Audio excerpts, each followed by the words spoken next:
Você não vai, você não vai acreditar no que rolou nos corredores da justiça brasileira. Era uma manhã aparentemente comum, mas bastou o nome de Rita Los Santos aparecer na pauta para o clima ficar pesado. Ninguém imaginava que aquele pedido de habeas corpus iria provocar tanto burburinho, mas, meu amigo, o que se viu foi um verdadeiro espetáculo de tensão, poder e indignação. E olha, segura essa bomba, porque tem coisa aí que ninguém ousava falar em voz alta. Tudo começou cedo, quando advogados, jornalistas e curiosos se aglomeravam em frente ao tribunal de Belo Horizonte. O burburinho corria solto.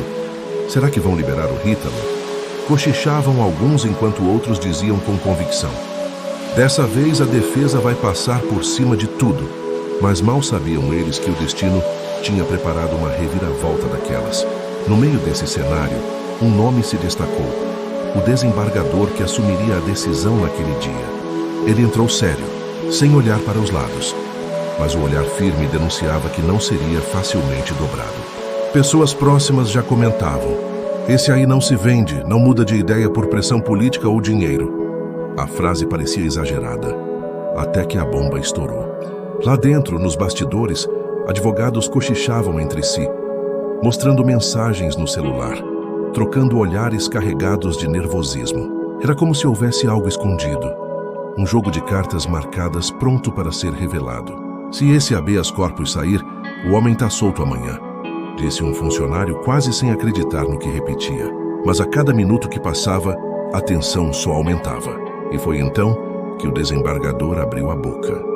Com uma voz firme, quase cortando o ar, disparou a frase que deixaria todo mundo arrepiado: não vão comprar a justiça. Na hora, o silêncio tomou conta do plenário. Um assessor chegou a deixar cair a caneta. Outro trocou olhares aflitos, como quem pensava: ele realmente teve coragem de dizer isso? Do lado de fora, o clima não era diferente. Repórteres corriam para ligar câmeras, microfones eram estendidos em todas as direções, e as primeiras notícias já pipocavam em grupos de WhatsApp. Desembargador / habeas corpus de Rita Los Santos. Decisão histórica em BH. Pressão não funcionou. Mas calma, porque o que parecia apenas uma decisão jurídica era, na verdade, o início de uma briga muito maior. Fontes ligadas ao caso começaram a soprar nos ouvidos dos jornalistas que existia uma rede de interesses escondida, gente graúda tentando intervir debaixo dos panos. Só que, dessa vez, o muro foi mais alto do que eles esperavam. E olha, se você acha que a história termina aqui, está muito enganado, porque esse não foi apenas um não ao pedido de liberdade. Foi um recado direto para muita gente poderosa que achava que poderia fazer a justiça dançar, conforme a música. E é justamente aí que mora essa intriga. Quem eram essas pessoas?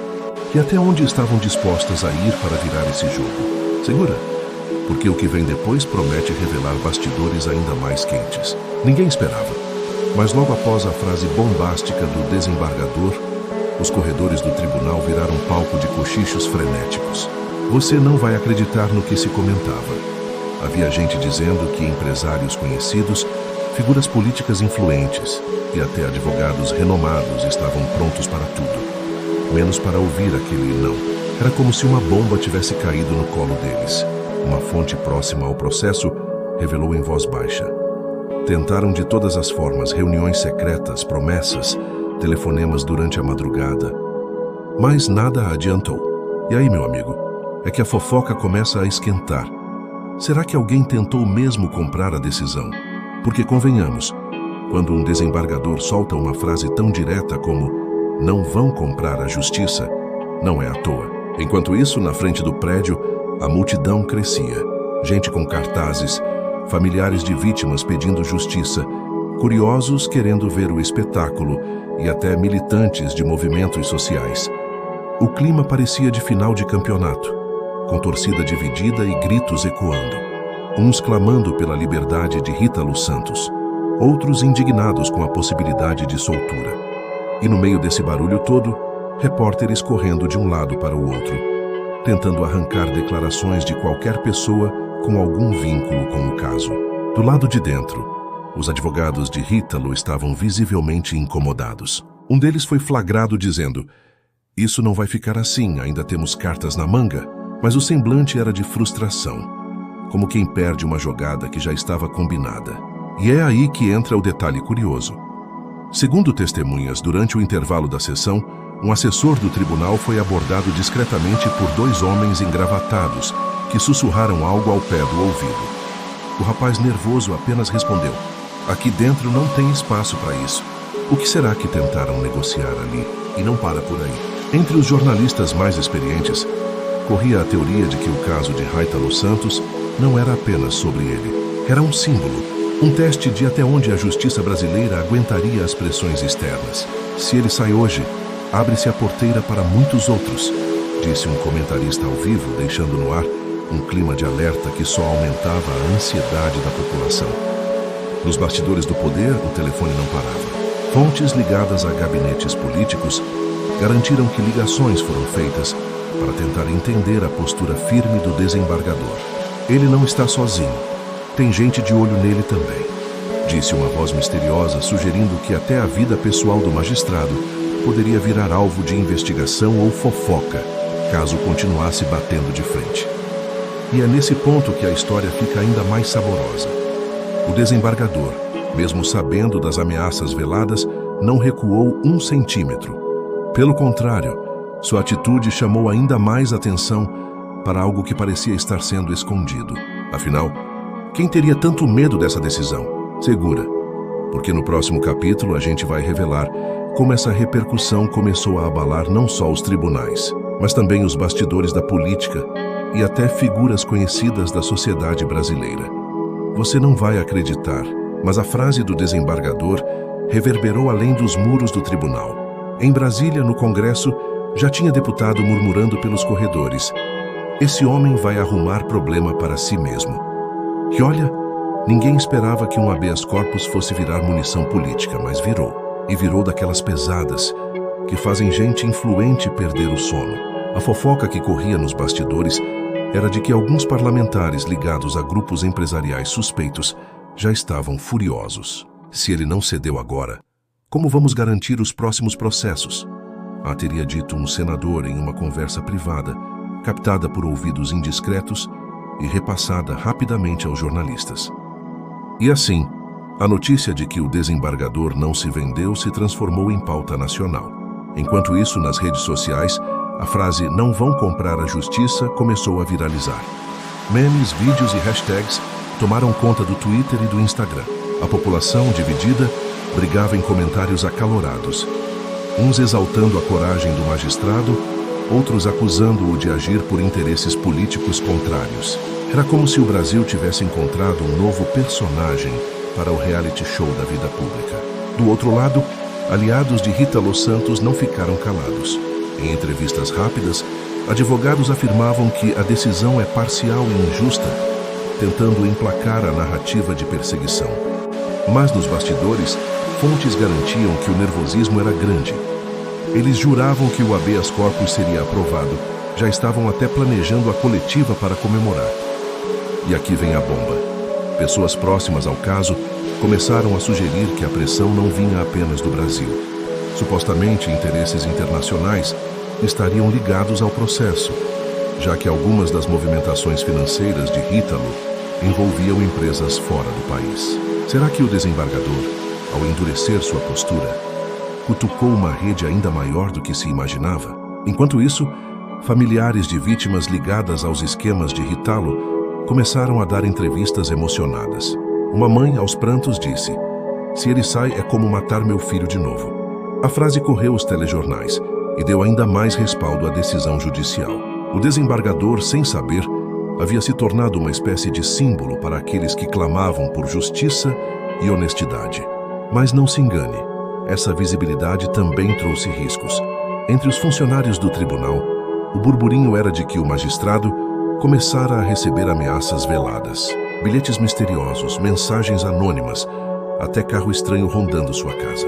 "Eles querem calar ele de qualquer jeito", disse uma fonte próxima, sem esconder a preocupação. E acredite, quanto mais a pressão aumentava, mais a opinião pública se dividia. Programas de rádio, podcasts e canais de fofoca política disputavam audiência, explorando cada detalhe, cada rumor, cada gesto do desembargador. Era como se todos estivessem em um espetáculo que misturava novela, julgamento e jogo de poder.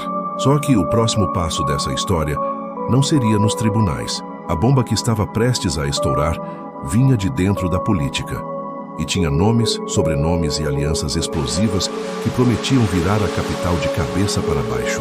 Segura essa bomba. Depois da decisão que barrou o habeas corpus, começaram a circular listas de nomes nos corredores de Brasília. Que olha, não era qualquer lista. Eram políticos de peso, empresários milionários e até figuras conhecidas do futebol e do entretenimento que supostamente tinham algum interesse na soltura de Ítalo Santos. Ninguém queria ser associado a isso, mas bastava um cochicho em restaurante ou gabinete para a fofoca correr como pólvora. Você não vai acreditar no que um assessor contou em off. Tinha gente preparando festa em mansão no Lago Sul, caso o habeas corpus fosse concedido. Quando a decisão saiu contrária, o clima virou um velório. E é aí que a história fica ainda mais saborosa. Porque ninguém imaginava que a vitória da justiça fosse desagradar tanta gente poderosa. No meio do tumulto, um deputado da base aliada confidenciou a colegas: se esse desembargador resistiu agora, vai ser difícil derrubar ele depois. Precisamos de outra estratégia. A frase caiu como uma bomba entre repórteres atentos que logo começaram a especular. Estaria em curso um plano para desgastar a imagem do magistrado? Enquanto isso, no Tribunal de Minas, os corredores estavam fervendo. Servidores comentavam baixinho sobre visitas estranhas, advogados entrando e saindo com pilhas de documentos, seguranças reforçando a entrada e até homens de terno escuro que ninguém sabia exatamente de onde vinham. Pareciam mais espiões do que representantes da lei, cochichou uma funcionária do cafezinho. E não para por aí. Nos bastidores da imprensa, circulava a suspeita de que algumas redações estavam recebendo pressão para suavizar a cobertura do caso. Tem gente grande ligando, pedindo para tirar a palavra corrupção da chamada, revelou um jornalista veterano, indignado com a tentativa de manipular a narrativa. Nas redes sociais, a polarização só aumentava. Hashtags como Justiça não se compra e o Liberdade já disputavam espaço, enquanto influenciadores digitais aproveitavam para surfar na onda de engajamento. É a novela que ninguém esperava, mas todo mundo está assistindo, escreveu uma blogueira famosa, arrancando milhares de curtidas. E aqui vem outro detalhe intrigante. Pessoas ligadas ao caso afirmam que Ítalo, mesmo preso, conseguiu mandar recados para fora. Como? Através de intermediários que o visitavam e depois espalhavam mensagens cifradas. Ele ainda controla muita coisa lá fora, não se enganem, confidenciou um agente penitenciário. Isso aumentava ainda mais o mistério. Afinal, quem obedecia às ordens desse homem de dentro da cadeia? Do outro lado, o desembargador permanecia em silêncio absoluto. Nenhuma declaração à imprensa, nenhum comentário fora dos autos. Mas esse silêncio só fazia crescer a curiosidade. Quem o protegia? Quem estava ao lado dele nesse enfrentamento? Porque, convenhamos, desafiar tantos interesses poderosos não é para qualquer um. E como se não bastasse, rumores davam conta de que o caso já tinha chegado às mesas de figuras do alto escalão em Brasília. E, meus amigos, quando Brasília se mexe, pode esperar reviravolta. Só que ninguém imaginava o tamanho da bomba que ainda estava por vir. Você não vai acreditar. Em menos de 24 horas após a decisão do desembargador, Brasília já estava em chamas, politicamente falando, claro. Nos corredores do Congresso, a frase "não vão comprar a justiça" ecoava como um tapa na cara de muita gente influente. E quem achava que a polêmica ia morrer ali, se enganou feio. Pelo contrário, ela só cresceu. Segura essa. Reuniões emergenciais começaram a acontecer em gabinetes fechados. Deputados e senadores se encontravam em salas escondidas, sem celulares, para discutir o que chamavam de crise institucional. A fofoca que correu solta foi que alguns partidos planejavam usar o episódio para pressionar o judiciário como um todo. Se deixarmos esse discurso pegar força, ninguém mais respeita nossas articulações, teria dito um líder partidário visivelmente incomodado. E não parou aí. O Planalto também entrou em cena. Fontes próximas garantem que ministros ligaram para o presidente do Tribunal Mineiro, querendo entender se a fala do desembargador tinha sido apenas um desabafo ou se havia ali uma denúncia velada. O detalhe curioso é que ninguém conseguiu arrancar uma palavra do magistrado. E esse silêncio estratégico aumentava ainda mais a temperatura dos bastidores. Enquanto isso, nos programas de TV, comentaristas políticos faziam fila para dar suas opiniões. Essa frase vai entrar para a história, dizia um. O magistrado assinou sua própria sentença, arriscava outro. O público, claro, adorava o espetáculo. A audiência disparava. Os canais de fofoca política cresciam. E cada gesto, cada boato virava ouro. Mas aqui vem a parte mais explosiva. Começaram a surgir documentos que indicavam movimentações financeiras suspeitas ligadas a aliados de Ítalo. Relatórios bancários, extratos internacionais, transferências milionárias. Tudo isso começou a vazar. Como se alguém quisesse provar que a frase do desembargador não tinha sido apenas retórica. A fofoca nos bastidores era de que existia uma caixa preta prestes a ser aberta. E, meu amigo, ninguém queria estar na lista dos envolvidos. O clima era tão pesado que até aliados de longa data começaram a se afastar de Ítalo. Um empresário famoso, conhecido por patrocinar eventos luxuosos em Brasília, foi flagrado dizendo a amigos: "Se ele cair, eu caio junto. Melhor cortar laços agora." Essa reviravolta só alimentava ainda mais a narrativa de que a justiça tinha batido de frente com algo muito maior do que um simples pedido de habeas corpus. E olha, não pense que a população estava alheia a isso. Manifestações começaram a ser organizadas em diferentes capitais. Uns pedindo justiça sem venda, outros defendendo a liberdade de quem merece segunda chance. O país parecia mergulhado em uma novela de múltiplos capítulos, cada qual mais dramático que o outro. Só que a grande virada ainda estava por vir, porque em meio a esse furacão, um dossiê misterioso apareceu em Brasília, prometendo expor não apenas os bastidores de Ítalo, mas também conexões de gente que ninguém ousava imaginar. E é aí que a fofoca vira dinamite. Segura essa bomba. Como se não bastasse toda a confusão, um envelope pardo apareceu misteriosamente em Brasília, endereçado a um jornalista veterano conhecido por nunca engolir pressão política. Dentro dele, havia um dossiê de mais de 200 páginas. E, pasme, o nome de Ítalo Santos não era o único estampado ali. Tinha muito mais gente envolvida, e gente graúda de deixar qualquer um de boca aberta. Você não vai acreditar no que estava escrito. Transferências milionárias para contas em paraísos fiscais, contratos suspeitos com empresas de fachada e até registros de encontros secretos em hotéis luxuosos. Tudo documentado, com datas, valores e assinaturas. Era a prova de que a fala do desembargador não tinha sido por acaso. Ele sabia, ou pelo menos desconfiava, que o buraco era muito mais fundo. E olha só a reviravolta. O jornalista que recebeu o envelope quase desistiu de publicar. "Isso vai me colocar na linha de fogo", teria dito a colegas de redação. Mas o cheiro de escândalo era tão forte que não demorou para trechos começarem a vazar. Blogs, perfis de fofoca política e até rádios locais passaram a citar nomes de forma velada, insinuando quem poderia estar ligado ao esquema. Do outro lado, o desespero foi instantâneo.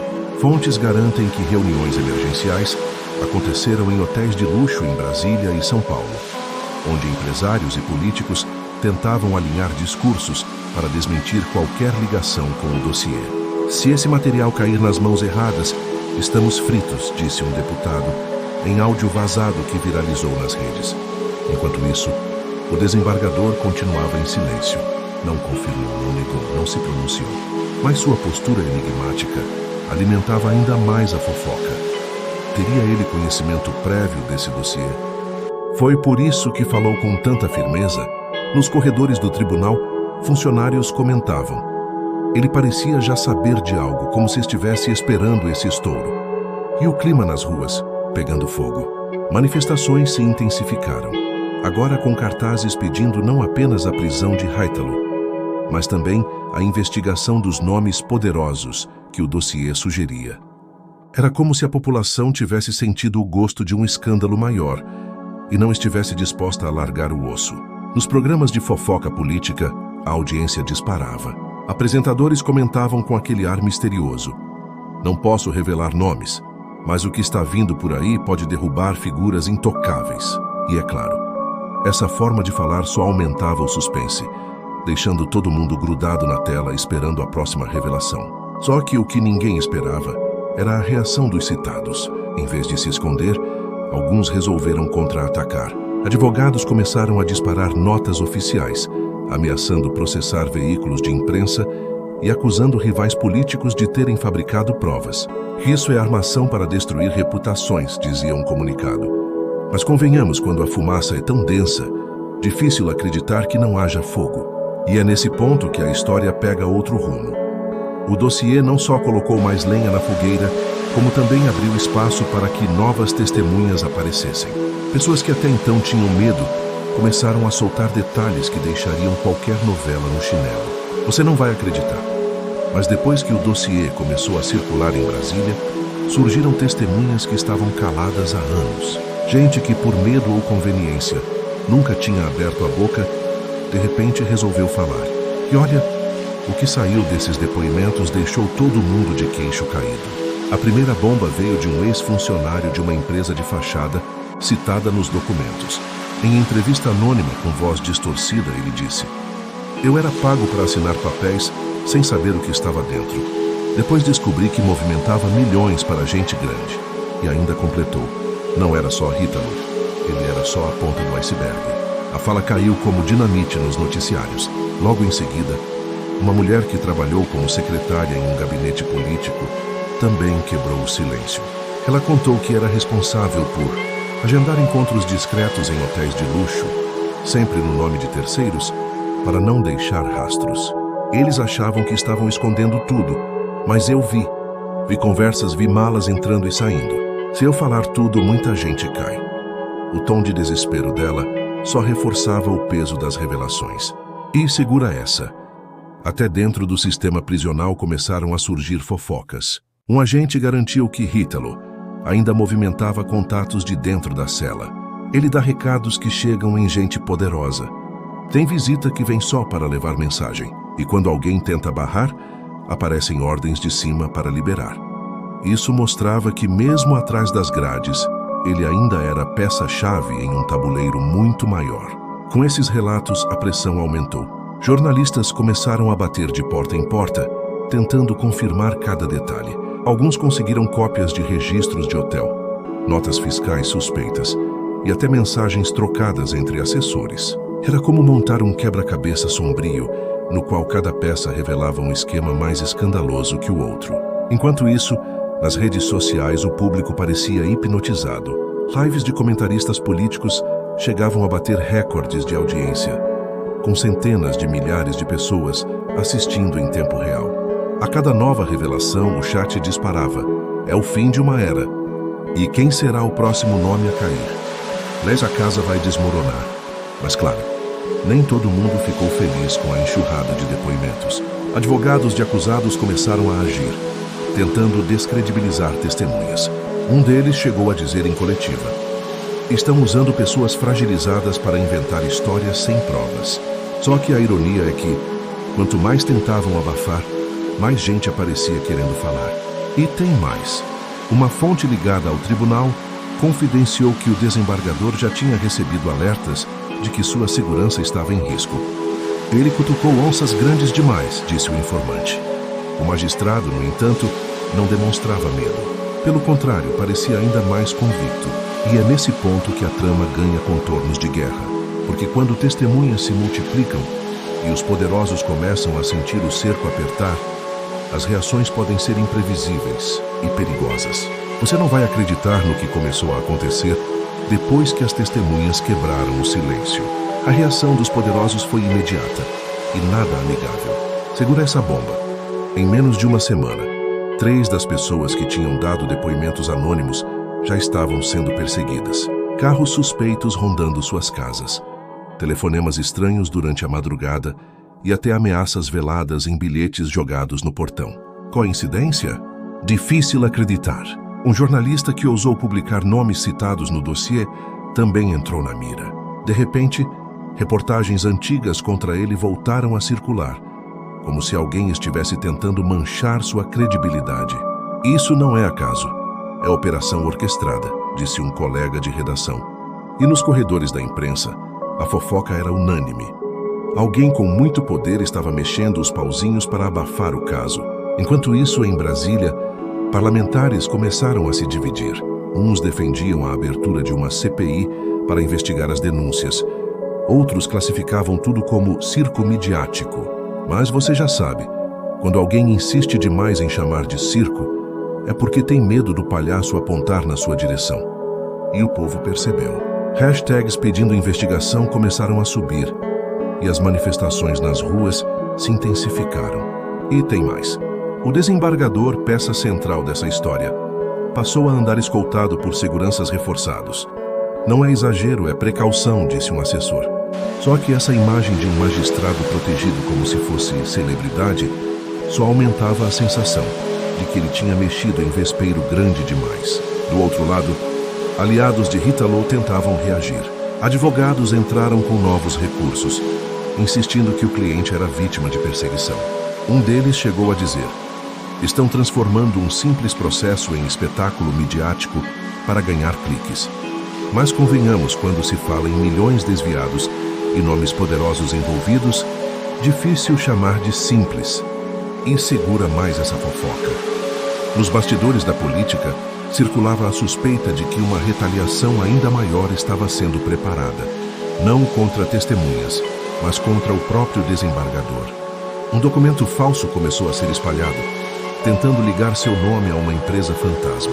A jogada era clara: manchar sua reputação, desviar o foco e enfraquecer sua autoridade. Só que, por azar dos articuladores, jornalistas atentos desmascararam a farsa rapidamente. Esse contra-ataque, no entanto, mostrou uma coisa: os inimigos não estavam dispostos a perder de braços cruzados. A sensação era de que o jogo tinha saído dos tribunais e invadido uma arena sombria, onde vale tudo para sobreviver. E olha, a tensão não ficava só no campo político.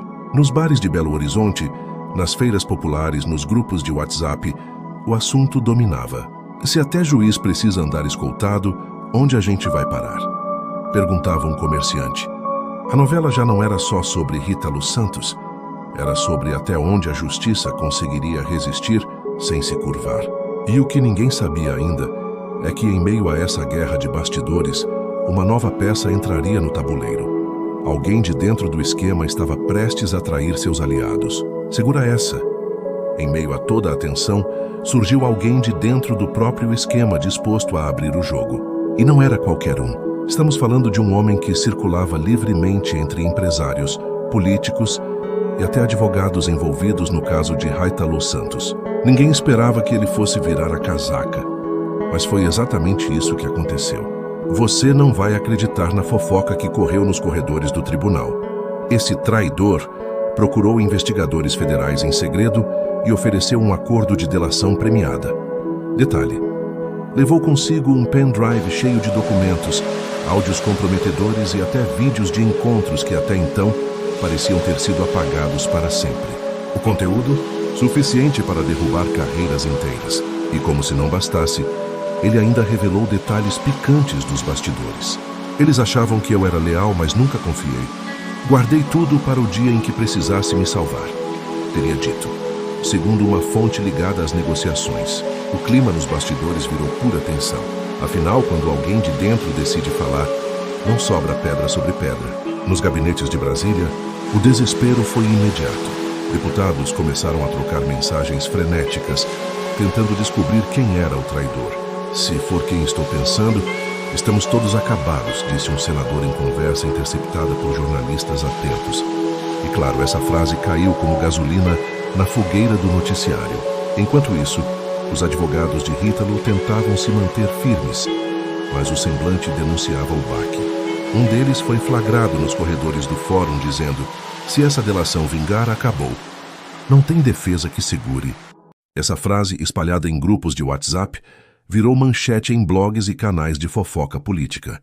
Do outro lado, a população vibrava. Nas redes sociais, o delator misterioso virou herói instantâneo. Memes surgiram, comparando-o a personagens de filmes que viram a mesa contra os vilões. Só que ninguém sabia ao certo sua identidade, e esse mistério aumentava ainda mais o suspense. Quem seria capaz de trair um esquema tão poderoso? E aqui entra outro detalhe explosivo. O desembargador, ao ser informado da possível delação, teria apenas sorrido discretamente. A verdade sempre encontra um caminho, disse a um assessor. A frase, embora simples, viralizou em segundos quando vazou para a imprensa.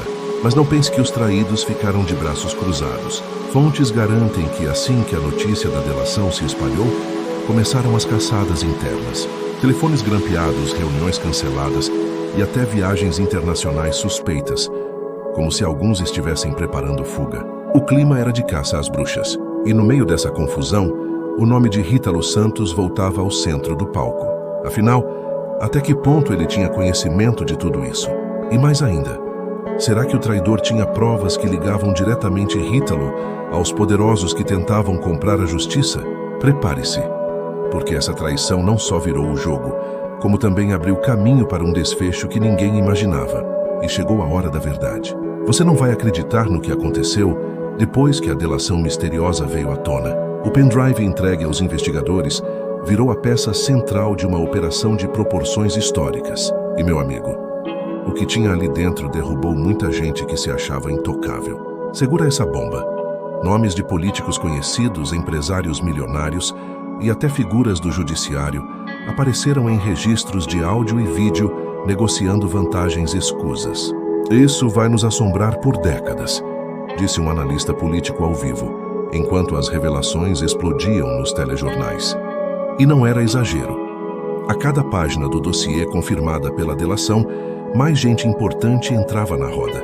O desembargador, aquele que tinha disparado a frase que virou símbolo, "Não vão comprar a justiça", foi alçado a herói nacional por uns e odiado por outros. Nas ruas, cartazes com seu rosto estampavam manifestações, ora em apoio, ora em crítica. Ele desafiou o sistema, agora vai pagar o preço, dizia um manifestante contrário. Já outros gritavam, esse é o juiz do povo. A polarização foi inevitável. E Ítalo Santos, a vida dele virou de cabeça para baixo. Com a delação, ficou impossível sustentar o discurso de vítima. Provas ligando seu nome a transações milionárias e contatos perigosos vazaram para a imprensa. Seus advogados, sem saída, passaram a negociar acordos. Ele precisa colaborar, senão será engolido, comentou uma fonte próxima à defesa. Nos corredores da penitenciária, a fofoca era que Ítalo já não tinha mais aliados. Até dentro do crime, a confiança nele despencou. Enquanto isso, em Brasília, o terremoto político abalava as estruturas.